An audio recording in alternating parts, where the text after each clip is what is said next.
experiment of Solomon Asch reveals. The experiment you'll be taking part in today involves the perception of lengths of lines. As you can see here, I have a number of cards, and on each card there are several lines. Your task is a very simple one. You're to look at the line on the left and determine which of the three lines on the right is equal to it in length. All right, we'll proceed in this order. You'll give your answer. Only one of the people in the group is a real subject, the fifth person with the white T-shirt. The others are confederates of the experimenter and have been told to give wrong answers on some of the trials. The experiment begins uneventfully as subjects give their judgments. 2. 2. 2. 2. 2. 3. 3. 3. 3. But on the third trial, something happens. 2.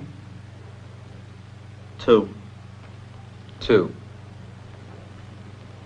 2. 2. The subject denies the evidence of his own eyes and yields to group influence. Asch found subjects went along with the group on 37% of the critical trials. But he found through interviews that they went along with the group for different reasons. 1. 1. They must be right. There are 4 of them and 1 of me. 1. This subject's yielding is based on a distortion of his judgment. He genuinely believes that the group is correct. 1. 1. 1. 2. 1. 2. 2. 2. I know they're wrong, but why should I make waves? 2. In this case, the subject knows he is right, but goes along to avoid the discomfort of disagreeing with the group.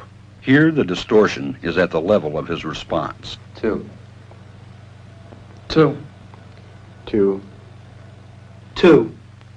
In the previous experiment, the naive subject stood alone against the group. In this variation, Asch gave the naive subject a partner, here seated in the third position, who also gives the correct response. 1. 1. 2. 1. 2. With a partner, yielding drops to only 5% of the critical trials compared to 37% without a partner. Although subjects report warmth and good feeling toward the partner, they typically deny that he played a role in their own independence.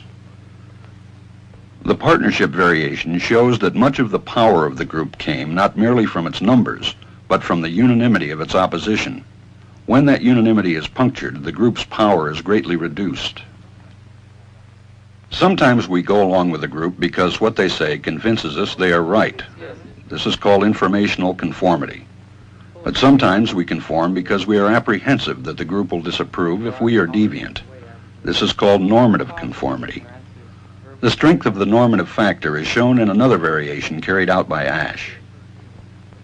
In this variation, the subject is told that because he had arrived late, he would have to write his answers.